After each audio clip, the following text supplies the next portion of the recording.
Assalamualaikum warahmatullahi wabarakatuh. Halo teman-teman, balik lagi di channel aku Fitriani Febianti. Nah, jadi di sini aku akan melanjutkan lagi nih cerita novel. Tetapi sebelum kita ke cerita novelnya, alangkah baiknya bagi kalian yang baru berkunjung di channel Fitriani Febianti, langsung saja tekan tombol subscribe dan nyalain lagi lonceng notifikasinya agar kalian tidak ketinggalan video terbaru dari channel aku. Nah, langsung saja kita ke cerita novelnya. Arumi tersenyum menanggapi ucapan Juana. Ia sebenarnya juga belum percaya sepenuhnya dengan Gibran. Bersyukur akhirnya ia bertemu Juana. Walaupun Arumi sempat menolak kemarin, tapi dari hati kecilnya ingin banget bertemu Juana. Arumi ingin tahu wanita seperti apa Juana, sehingga suaminya Gibran begitu mencintai wanita itu. Juana wanita yang cantik. Apakah itu yang membuat Mas Gibran begitu mencintainya? Selain karena kecantikan, apalagi yang membuat Mas Gibran begitu terikat dengan wanita ini, sehingga tak bisa lepas walau telah menikah denganku. Arumi memandangi wanita itu tanpa kedip. Ia ingin tahu di mana kelebihan Juana. Mas Gibran bilang tidak menyukai wanita yang hanya bisa dandan. Juana juga dandan. Tapi kenapa Mas Gibran mencintainya? Kamu udah yakin ingin kembali dengan suamimu ini? Apakah kamu tahu? Kami sempat memutuskan untuk berpisah. Semua tentangmu. Aku tahu Gibran gak pernah menutupi apapun rencanamu termaksud urusan ranjang, ucap Juana sinis. Juana, kapan aku bicara begitu? Ucap Gibran. Kapan? Kamu pura-pura lupa? Atau hanya takut Arumi marah? Aku gak tahu mana di antara kalian berdua yang berkata jujur ataupun berbohong. Semakin aku lama bicara, semakin aku tahu jika kalian berdua memang pasangan yang saling melengkapi. Arumi, aku tak pernah mengatakan itu, ujar Gibran. Jangan berbohong Gibran, kamu selalu mengatakan jika Arumi tak akan tidur sebelum kamu peluk dan berada dalam dekapan dadamu. Aku hanya mengatakan itu, tak ada urusan ranjang yang lain. Kamu dengar, Arumi, suami kamu mengakuinya. Arumi memandangi wajah Gibran yang tampak memerah. Entah menahan malu atau amarah. Arumi makin kurang percaya dengan suaminya itu. Karena apa yang dikatakan Juana emang benar. Selama 2 tahun pernikahan, Arumi selalu meminta dipeluk setiap akan tidur. Juana meneguk minuman yang ada di depannya sehingga tersisa separuh. Aku rasa tidak ada yang perlu kita bicarakan Juana. Mulai hari ini kita putus. Tidak ada lagi hubungan apa-apa di antara kita. Kamu tidak bisa memutuskan aku begitu saja. Kenapa? Di antara kita tidak ada terikat hubungan. Siapa bilang? Kita tidak ada hubungan. 8 tahun kita berhubungan. Kamu katakan tidak ada hubungan. Arumi, coba kamu berada di posisi aku. 5 tahun pacaran. Kami berjanji akan membina rumah tangga bersama. Dan aku percaya itu telah bermimpi akan memiliki anak-anak yang lucu dengan Gibran. Di tahun ke-6, persiapan pernikahan kami makin matang. Dana tiba-tiba semua mimpiku hancur karena ia menikah dengan wanita lain. Mana yang lebih hancur, aku atau kamu? Arumi hanya diam tak menjawab sepatah pun ucap Juana. Sebagai seorang wanita, ia bisa merasakan hancurnya hati Juana saat tahu Gibran menikah. Aku tak tahu jika Mas Gibran memiliki kekasih. Mas Gibran tidak pernah mengatakan apapun tentang kamu. Apakah dalam 8 tahun hubungan kami itu Kamu percaya jika kami nggak pernah melakukan sesuatu? Tanya Juana. Juana, apa maksudmu? Kita memang tidak pernah melakukan sesuatu yang lebih jauh. Juana berdiri dari duduknya dan mendekati Gibran.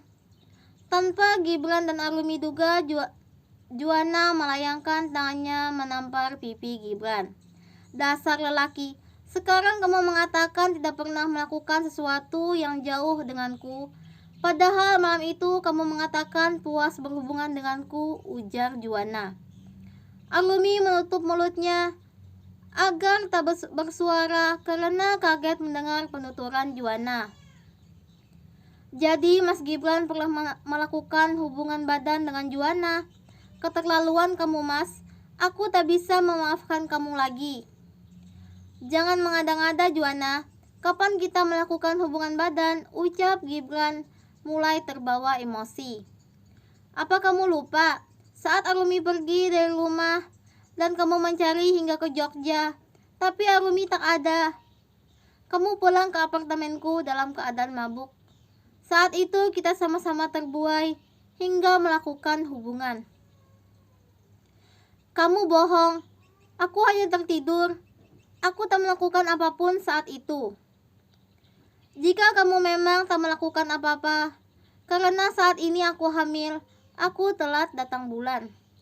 Mendengar ucapan Juana, Arumi berdiri dari duduknya. Ini buktinya jika kita berhubungan, ucap Juana, menunjukkan foto saat Gibran tertidur dalam pelukannya ke arah Arumi. Melihat foto itu, Arumi langsung berjalan meninggalkan Gibran dan Juana.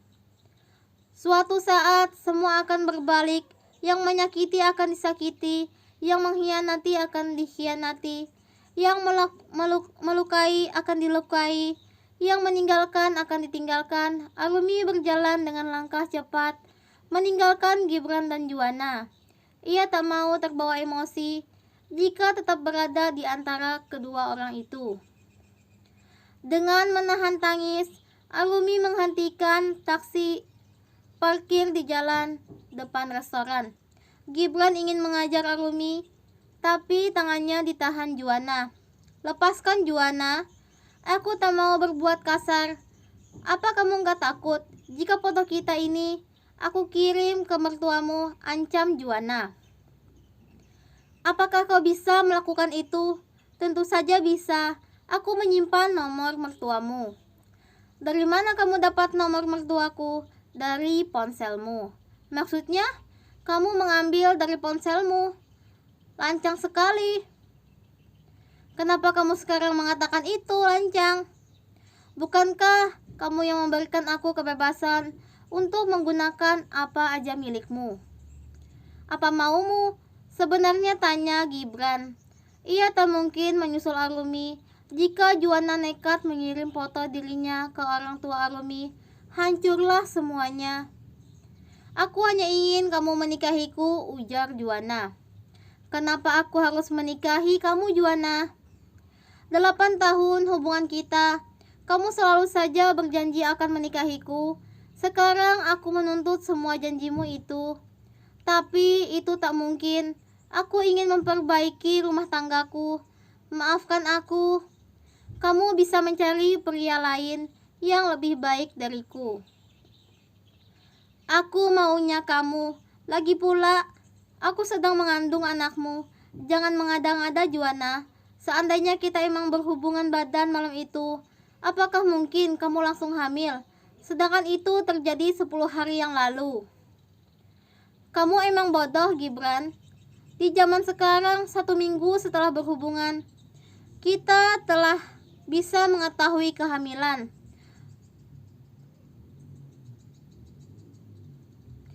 Menurut nasional, dalam waktu 24 jam setelah ovulasi, sel telur dibuahi bila bunda melakukan hubungan intim dalam beberapa terakhir tanpa menggunakan alat kontrasepsi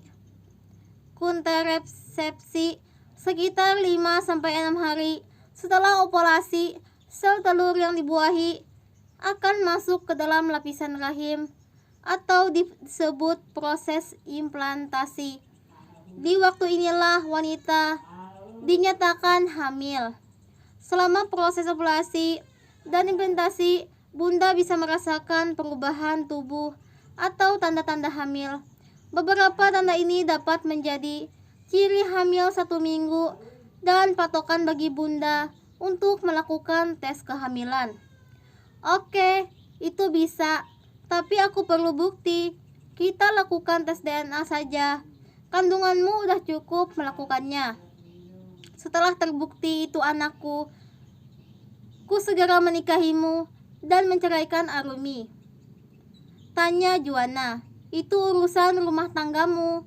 Tapi aku tak yakin Arumi mau dimadu. Ia memiliki segalanya, bisa mendapatkan pria yang jauh lebih segalanya dari kamu. Juana, aku menyesal pernah mencintaimu sepenuh hati. Ternyata kamu wanita ular. Aku begini karena kamu. Aku udah bosan dengan janjimu yang akan menikahiku. Kamu harus ingat, Juana, semua yang terjadi di muka bumi ini telah diatur Tuhan. Jika kamu memang jodohku, sejauh apapun aku pergi pasti akan kembali padamu. Tidak perlu pakai cara licik seperti ini dengan menjebakku. Aku bukan tak mau bertanggung jawab. Cuman aku ragu jika kita memang pernah berhubungan badan. Jika kamu memang benar-benar hamil, apakah itu anakku atau bukan? Aku butuh bukti.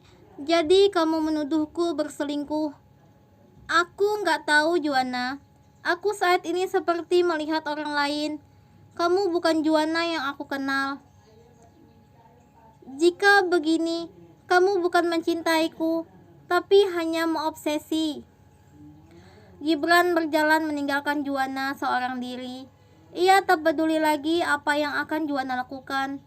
Jikapun foto mereka sampai ke tangan mertuanya, Gibran harus bisa bertanggung jawab dengan kelakuannya. Di tempat lain, Arumi sedang berjalan menuju Yogyakarta. Sampai di rumahnya, Arumi langsung meminta sopir mengantarkan ke rumah orang tuanya. Rasa kecewa, sakit hati, dan marah tentunya menyelimuti perasaan Arumi saat ini.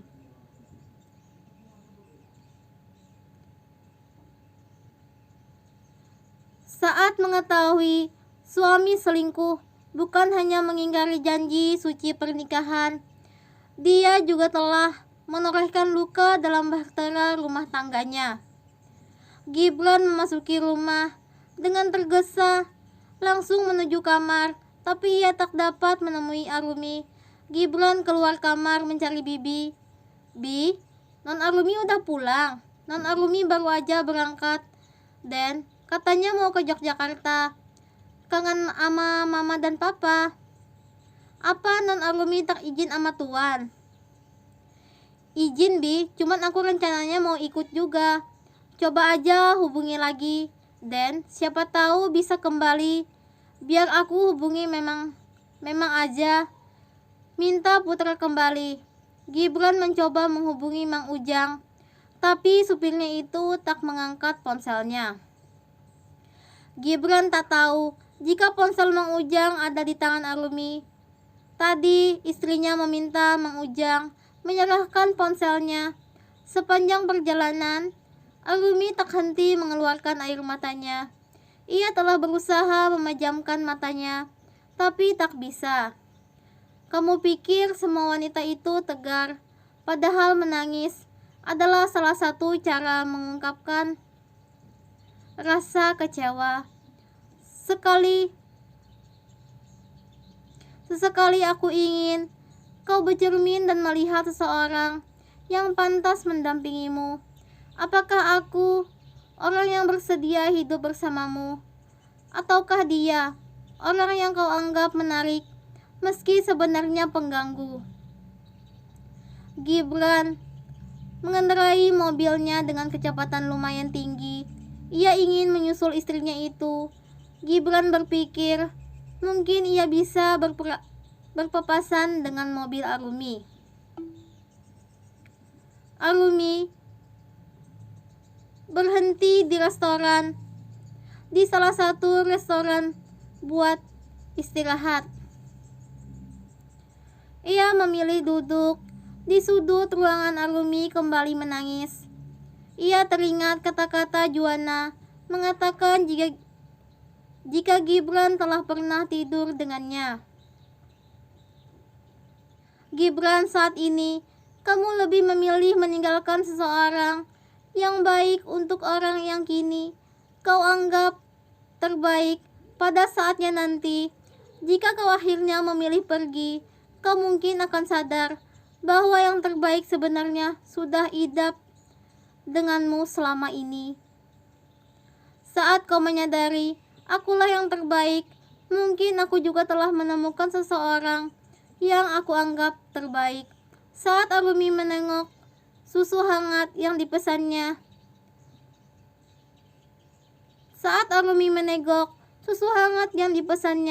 seseorang mendekatinya dan langsung duduk di hadapan Arumi. Saka, apa kabar Arumi? Seperti yang kamu lihat. Saka memperhatikan Arumi dengan saksama, membuat wanita itu jadi salah tingkah. Ada yang salah pada diriku. Kenapa kamu memandangiku seperti itu? Kamu menangis. Enggak, aku tadi kelilipan. Kamu kenapa bisa di sini? Aku ingin ke Yogyakarta. Kamu sendiri kenapa ada di sini? Aku juga sedang dalam perjalanan menuju Yogyakarta. Kebetulan sekali kamu sendirian. Yup, suami kamu bodoh banget. Masa istri secantik kamu dibiarkan jalan sendirian? Apa ia nggak takut ada pria lain yang mencuri? Kamu bisa aja. Mana ada yang mau curi aku? Makanku banyak, rugi pencurinya. Kamu bisa aja, Rumi. Asik mengobrol dengan Saka. Hingga tak terasa 1 jam sudah ia menghabiskan waktu berbincang dengan pria itu. Setelah itu mereka sama-sama pamit menuju mobil masing-masing. Tanpa Arumi sadari, Saka mengikuti mobil Arumi itu.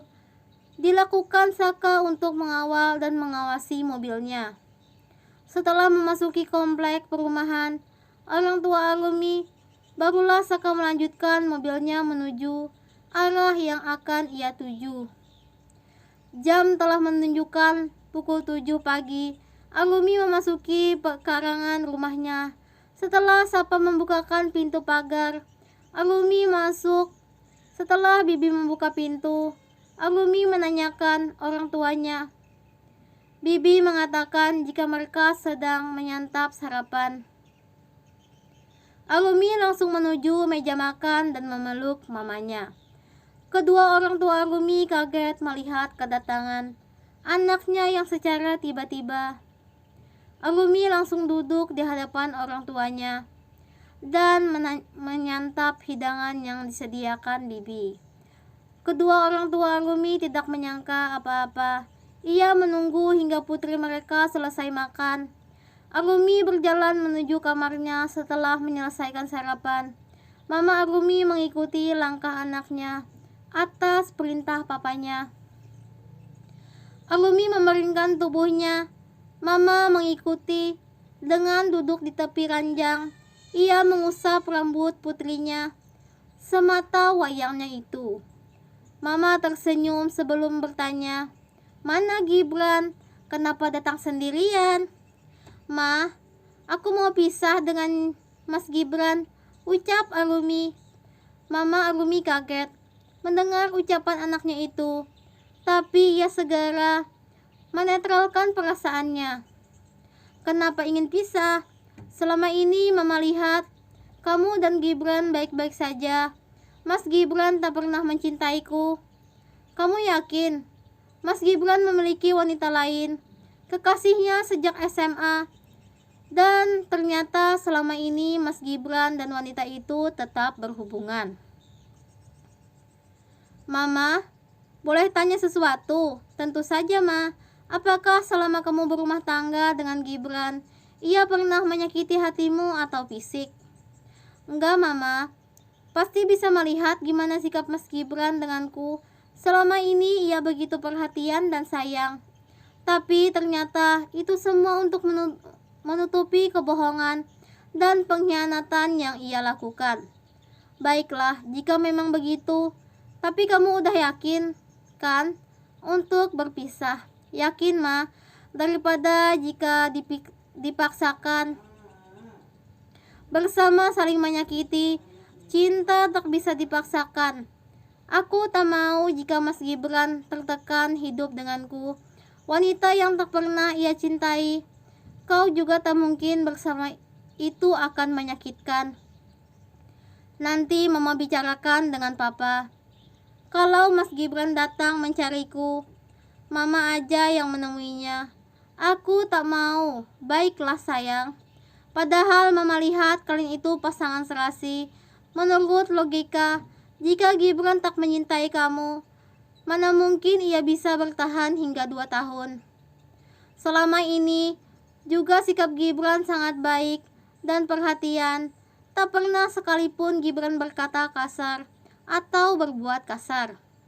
Arumi hanya mengangguk, menanggapi ucapan Mama. Diakuinya, perlakuan Gibran padanya sangat baik, bahkan dibandingkan dengan suami temannya. Gibran jauh lebih baik. Gibran selalu menuruti apapun yang Arumi inginkan. Gibran juga selalu bersikap manis. Setiap pulang kerja akan mencium dan memeluk dirinya dulu sebelum mandi. Pernah juga Gibran sedang lembur, turun hujan yang sangat deras dan petir menyambar di langit Suhud. Menyahut, Gibran meninggalkan pekerjaannya dan langsung pulang. Semua dilakukan Gibran karena ia tahu Arumi sangat takut petir. Di suatu hari, pernah juga Gibran harus lembur dan Arumi ingin ke pesta ulang tahun temannya. Arumi menghubungi Gibran dan mengatakan tak akan pergi jika tanpa dirinya. Gibran juga langsung meninggalkan pekerjaannya demi menemani istrinya. Gibran itu hanya belum menyadari jika dia juga mencintaimu. Menurut Mama begitu. Tapi aku sudah gak mau bersama Mas Gibran lagi. Aku pasti nanti akan curiga setiap kali dia lembur atau keluar kota. Rumah tangga kami pasti gak akan sama lagi daripada dilanjutkan dan akan saling curiga. Lebih baik diakhiri. Baiklah nak, sekarang kamu tidurlah, istirahatlah. Mama akan bicarakan semua ini dengan papa kamu. Ma, aku boleh minta sesuatu? Apa itu sayang? Jika nanti aku dan Mas Gibran benar-benar harus mengakhiri rumah tangga kami, aku mau Mama minta pada Papa tetaplah bantu orang tua Mas Gibran. Ayah sangat butuh dana untuk kesehatannya. Alana juga masih butuh biaya buat kuliah. Kamu bisa bicara sendiri dengan Papa. Jika kamu yang minta, pasti Papa akan mengabulkan. Nanti aku bicara. Saat ini badanku capek, ingin istirahat. Tidurlah. Mama bicarakan dulu sama Papa. Nanti kamu yang lanjutkan. Mama mengecup dahi Arumi sebelum meninggalkan kamar putrinya itu. Baru saja Mama, Arumi dan papanya mulai ngobrol. Terdengar suara sapaan dari Gibran. Papa Arumi yang baru mendengar cerita dari istrinya itu sedikit panas melihat kedatangan Gibran. Selamat siang, Papa, Mama, ucap Gibran. Ia mencium tangan kedua orang tua Arumi itu. Duduklah, aku ingin bicara, ucap Papa Arumi dengan nada sedikit tinggi. Mama yang berada di samping Papa mengusap lengan suaminya itu untuk menenangkan. Aku juga datang, ingin bicara dengan Papa. Mama, dan Arumi, ucap Gibran. Ia duduk dengan gelisah sambil memainkan jemarinya. Buat apa kamu bicara dengan Arumi? Cukup dengan aku aja. Pa, ini sebenarnya urusan aku dan Arumi. Sebagai istri, aku ingin selesaikan berdua dengan Arumi dulu. Apa kamu lupa jika Arumi itu anakku? Bentak Papa Arumi. Aku tak akan lupa, Pa. Tapi Arumi itu juga istriku. Aku ingin kami berbicara. Masalah nggak akan bisa diselesaikan dengan cara berdiam dan lari. Papa Arumi mengambil vas bunga dan melemparkan ke dinding hingga hancur berkeping di lantai. Gibran dan Mama Arumi kaget melihat semuanya itu. Arumi yang mau ke dapur mengambil air minum juga kaget mendengar suara kaca pecah. Arumi berjalan menuju ruang keluarga dan melihat Gibran yang duduk dengan wajah menunduk di hadapan papanya. Kamu tahu, aku menikahkan kamu dengan Arumi untuk membuat anakku bahagia, bukan disakiti begini. Arumi itu putriku satu-satunya. Gak akan aku biarkan siapapun menyakitinya. Maafkan aku, Pa. Aku mengaku salah. Selama ini aku terlalu larut dengan emosi dan sakit hatiku karena impianku dengan wanita yang aku cintai harus kandas karena menikahi Arumi. Kenapa kamu gak menolak saat akan menikah? Aku gak memiliki pilihan lain. Aku tak mungkin membantah perintah orang tuaku karena aku tahu ayah sangat membutuhkan bantuan Papa. Karena rasa terima kasihku pada Papa lah kau tetap berperan sebagai suami yang baik. Papa bisa tanyakan Arumi, apakah aku pernah menyakitinya secara langsung, baik fisik ataupun perasaan. Kamu pikir apa yang kamu lakukan saat ini gak menyakiti Arumi? Teriak Papa. Arumi lagi. Pa, aku tahu ini sangat menyakitkan Arumi. Makanya selama ini aku berusaha menutupi semuanya agar Arumi gak terluka. Aku menyayangi Arumi. Aku juga baru menyadari ternyata mencintainya. Gak ada gunanya pengakuan cinta darimu. Mulai detik ini, kamu dan Arumi lebih baik pisah. Sebaiknya kamu pergi dari rumah ini dan bereskan semua barang-barang milikmu di perusahaan. Aku tak mau melihat wajahmu lagi. Aku harus bicara dengan Arumi dulu, Pak. Aku harus menjelaskan sesuatu. Arumi saat ini sedang salah paham. Semua yang ia dengar dari wanita itu tidak benar. Apa yang tidak benar?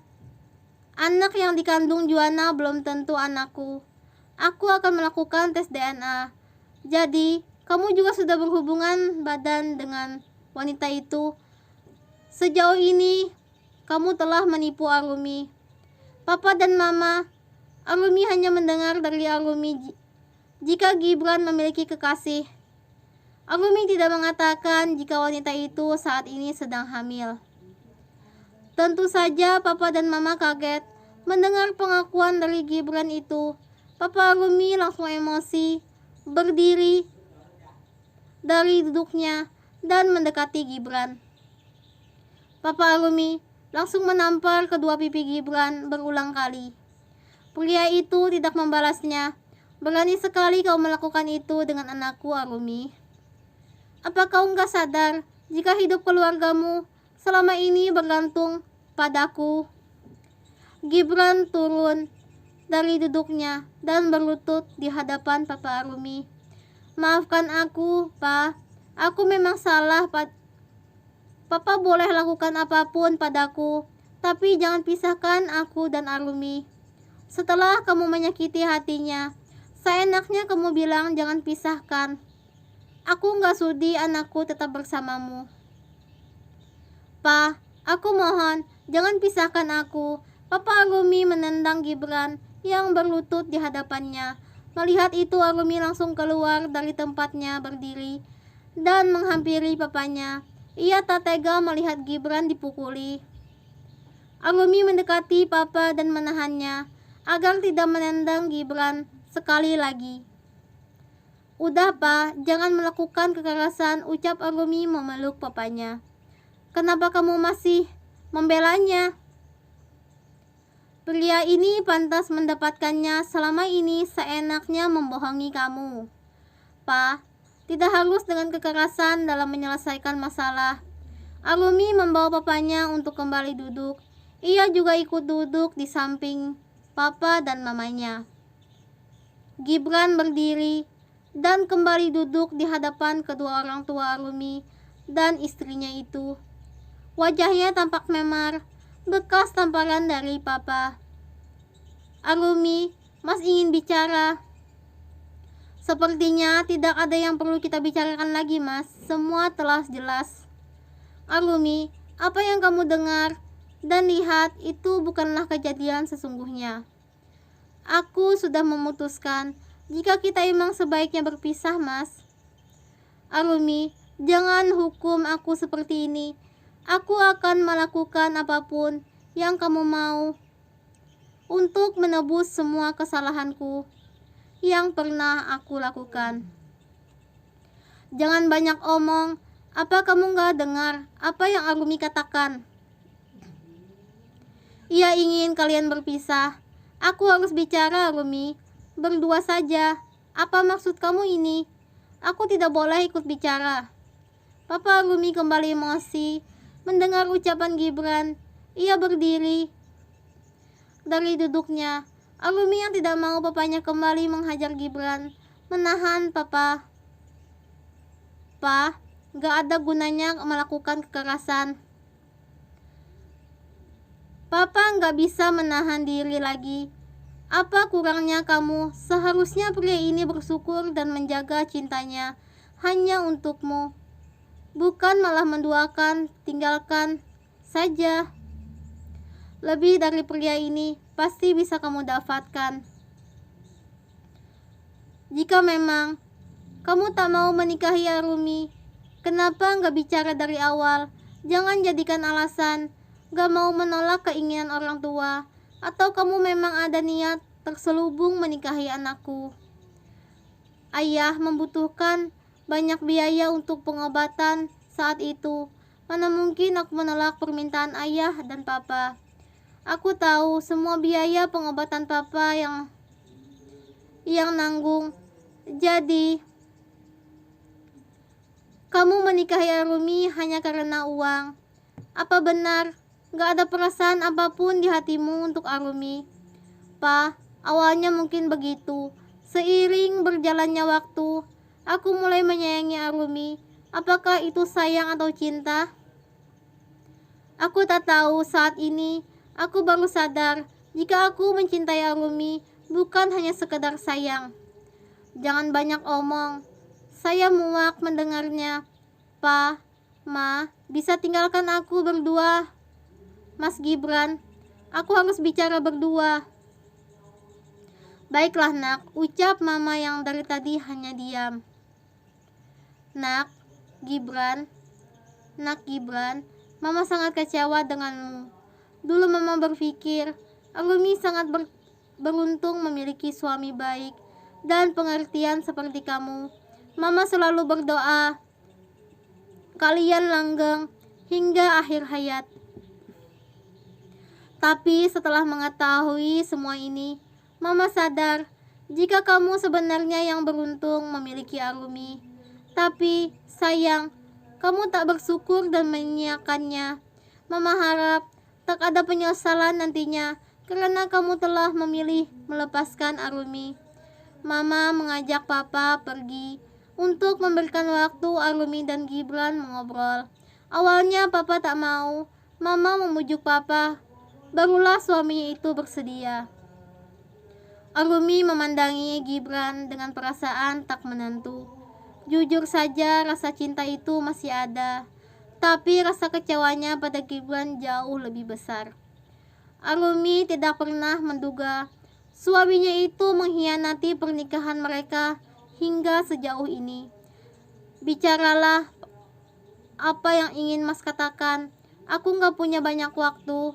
Arumi, aku minta maaf atas semua yang pernah dilakukan. Aku minta kamu jangan langsung percaya dengan apa yang Juana katakan. Malam itu memang aku mabuk dan mampir ke apartemen Juana, tapi tak melakukan apa-apa. Bagaimana Mas bisa yakin gak melakukan apa-apa? Bukankah Mas mabuk? Aku tahu, jika kita mabuk, apa yang kita lakukan itu tidak terkontrol. Karena aku tak mengingat apapun itu setelah bangun. Sekarang, aku mau Mas jujur, apakah malam itu Mas tidur di kamar Juana? Saat pagi bangun, emang aku udah berada di kamar Juana. Udah jelas sekarang Mas, kamu tidur dengan wanita itu. Sudah aku katakan, jika tak akan maafkan Mas, jika pernah tidur dengan wanita lain. Apa semua ini salahku? Mas yang gak pernah cerita tentang Juana, Mas yang tak pernah jujur. Kenapa hanya aku di sini yang dianggap salah? Karena merusak hubungan Mas dan Juana. Mulai hari ini, aku bebaskan Mas dengan Juana. Maaf karena 2 tahun inilah terpaksa harus pura-pura di depanku. Aku rasa tak ada lagi yang perlu kita bicarakan. Aku akan datang menemui Mas nanti bersama surat gugatan cerai. Arumi berdiri dari duduknya, baru beberapa langkah berjalan kakinya terhenti karena Gibran menahan dengan memeluk tubuhnya. Nah, jadi cukup segitu dulu ya cerita novelnya. Aku Fitriani Febianti, sampai ketemu di next video.